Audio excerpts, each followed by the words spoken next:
السلام علیکم ناظرین، ظہیرالدین بابر آپ کی خدمت میں حاضر ہے۔ ناظرین، پاکستان کی جو سیاسی جماعتیں ہیں ان کے اندر جمہوریت نہیں ہے۔ یہ جملہ آپ نے اکثر و بیشتر سنا ہوگا، مگر یقینی طور پر یہ بات حقیقت ہے۔ اس کا تازہ ترین مظاہرہ جو آج تحریک انصاف نے ایک صحافی کورٹ رپورٹر طیب بلوچ کے ساتھ کیا ہے، اس حوالے سے آج پروگرام میں بات کی جائے گی۔ اگر آپ نے چینل سبسکرائب نہیں کیا تو آپ یہ چینل سبسکرائب کر سکتے ہیں، بیل آئیکن کو پریس کریں، دوست احباب کے ساتھ شیئر کریں۔ ناظرین، جو قومی ہماری سیاسی جماعتیں ہیں، ہمارے جو قومی قائدین ہیں، ان میں جمہوریت جو رویہ ہے، جمہوری رویہ، اس کی بڑی حد تک کمی ہے، اور اس کا مظاہرہ آپ نے اکثر و بیشتر دیکھا ہوگا۔ ہمارے یہاں صحافیوں کو تشدد کا نشانہ بنانا، ہمارے یہاں صحافیوں کو اٹھانا، ہمارے یہاں صحافیوں کو حتیٰ کہ قتل کرنے جیسے واقعات بھی ہوئے۔ بلا شبہ اس حوالے سے آپ الزام دوسرے جو ادارے ہیں، شخصیات ہیں، ان پر دے سکتے ہیں، مگر جو ہمارے فرنٹ پر جو موجود ہماری جو سیاسی قائدین ہیں، ان میں یقینی طور پر جو برداشت کا مادہ ہے وہ بڑی حد تک کم ہے۔ یہی معاملہ آپ اکثر و بیشتر دیکھتے ہیں جو لوکل لیول کے جو ہمارے صحافی ہیں، یعنی کہ جو مختلف علاقوں میں جو رپورٹنگ کرتے ہیں، جیسے قبائلی علاقوں میں، بلوچستان میں، اور خود اندرون سندھ میں جو لوگ ہیں وہ رپورٹنگ کرتے ہیں، ان کے ساتھ بھی ایسے واقعات ہوئے ہیں، اور یہ بات ریکارڈ پر موجود ہے کہ وہ اپنی جان سے گئے ہیں۔ یعنی پاکستان کا شمار ان ممالک میں کیا جاتا ہے، بلا مبالغہ یہ یقینی طور پر آپ چیک کر سکتے ہیں، جہاں پر صحافت اور صحافیوں کو خطرات درپیش ہے، اور اتنے شدید خطرات درپیش ہیں کہ کئی صحافی اپنی جان سے جا چکے ہیں۔ صحافیوں کے خطرناک کرنے کے حوالے سے پاکستان کا جو نام ہے وہ بڑی حد تک نمایاں ہے۔ آج جو تازہ مظاہرہ ہوا ہے، پاکستان تحریک انصاف کے جو بانی ہیں، جو سابق وزیر اعظم ہیں عمران خان کی بہن علیمہ خان، آپ جانتے ہیں جب بھی وہ اڈیالہ جیل کی طرف آتی ہے، ملاقات ہوتی ہے یا ملاقات نہیں بھی ہوتی تو وہ پریس ٹاک کرتی ہیں، میڈیا سے بات کرتی ہیں۔ یقینی طور پر یہ ان کا حق ہے کہ میڈیا سے بات کرنا، اپنا نقطہ نظر پیش کرنا، مگر میڈیا کو بھی یہ حق حاصل ہے، صحافی کو بھی یہ حق حاصل ہے کہ وہ سوال کرے۔ اب سوال اگر کیا جاتا ہے اس کا جواب بآسانی آپ دے سکتے ہیں۔ اگر آپ نے مختلف جو سربراہان مملکت یا سیاسی شخصیات کی اگر آپ نے پریس کانفرنسیں دیکھی ہیں تو وہ نو کومنٹس کر دیتے ہیں، یا اس کے حوالے سے کہیں گے جی آپ کو اس کا جواب بعد میں دیا جائے،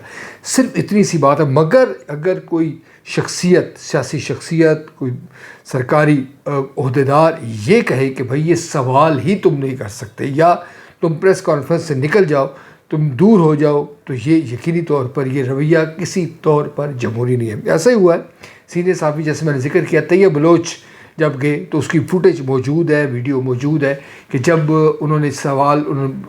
کرنے کی کوشش کی تو پاکستان تحریک انصاف کے جو وکلاء تھے، جو کارکن تھے، دیگر لوگ تھے، انہوں نے کہا بھائی آپ سوال نہیں کر سکتے، آپ یہاں سے نکل جائیں، آپ دور ہو جائیں، آپ یہاں سے چلے جائیں۔ تو یقیناً جب انہوں نے کچھ بات آگے کرنے کی کوشش کی تو ایک دو جو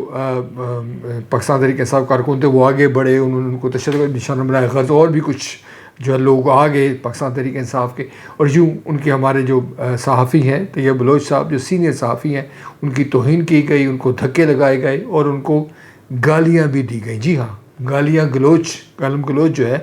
وہ بھی کی گئی، اور اس کی بھی ریکارڈنگ موجود ہے۔ سوال یہ ہے کہ یہ کیسی جمہوری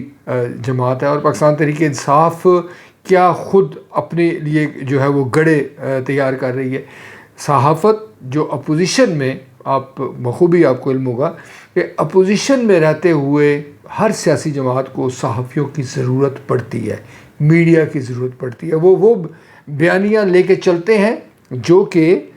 میڈیا کو سوٹ کرتا ہے یا کہ جو میڈیا کے حق میں جاتا ہے۔ اس دفعہ یہ جو سچویشن ہے یہ بلا شبہ ایک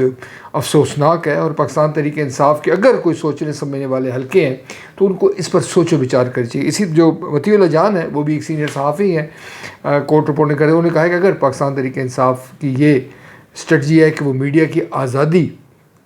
کے قائل ہیں، یہ ٹویٹ کیا انہوں نے، تو ان کو معافی مانگنی چاہیے، بلا شبہ معافی مانگنی چاہیے۔ علیمہ خان جو ہیں، جو تحریک انصاف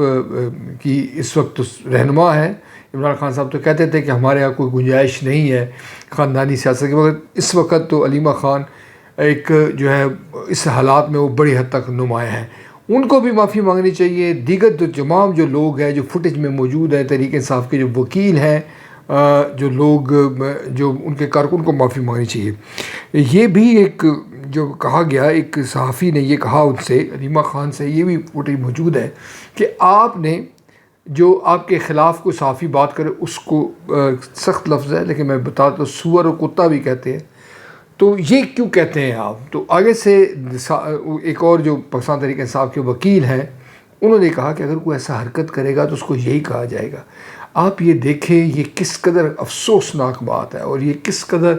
غیر جمہوری رویہ ہے، یہ کس قدر غیر اخلاقی جواب ہے کہ اگر کوئی آپ سے اختلاف کرے گا تو آپ اس کو گالم گلوچ دیں گے، اس کی ٹرولنگ کریں گے۔ پاکستان تحریک انصاف مشکل وقت میں ہے، اس میں کوئی شک نہیں، ہم اس پلیٹ فارم پر بارہا ذکر کرتے رہتے ہیں، مگر تحریک انصاف اگر میڈیا کے لوگوں کو، صحافیوں کو زد و کوب کرے گی، جو ان کے خلاف لکھتے ہیں ان کو کسی کا ایجنٹ قرار دے گی، تو پھر یقینی طور پر یہ معاملہ رکے گا نہیں۔ اب جو وفاقی وزیر اطلاعات نشریات ہیں انہوں نے کہا ہے کہ کارروائی ہوگی، ہو سکتا ہے کہ یہ مقدمہ درج ہو، جو تحریک انصاف کے لوگ جو تشدد ملوث تھے وہ گرفتاری ہوں، اس طرح جو دیگر جو وکلاء ہیں ان کے خلاف بھی کارروائی ہو اور یہ معاملہ آگے بڑھے، کیونکہ ہمیں نظر آتا ہے کہ شاید حکومت اس کو اس طرح سے خاموش نہیں بیٹھے گی بلکہ اس کو آگے بڑھانے کی کوشش کرے گی۔ تحریک انصاف کے لیے یہ لمحہ فکریہ ہے، تحریک انصاف کو جمہوری جو اقدار ہیں، جو صحافیانہ اقدار ہیں، جو صحافت کی آزادی ہے، جو صحافیوں کا عزت و احترام ہے، اس پر کسی طور پر سمجھوتہ نہیں کرنی چاہیے۔ اگر وہ اس قسم کا رویہ مستقبل میں بھی اختیار کرے گی یقیناً اس کا نقصان ہوگا اور جس کا خمیازہ ان کو بھگتنا پڑے گا۔ لیکن آج کے لیے اتنا ہی، مزید نئے ویلاگ کے ساتھ آپ کی خدمت میں دوبارہ حاضر ہوں گے، اس وقت تک اللہ نگہبان۔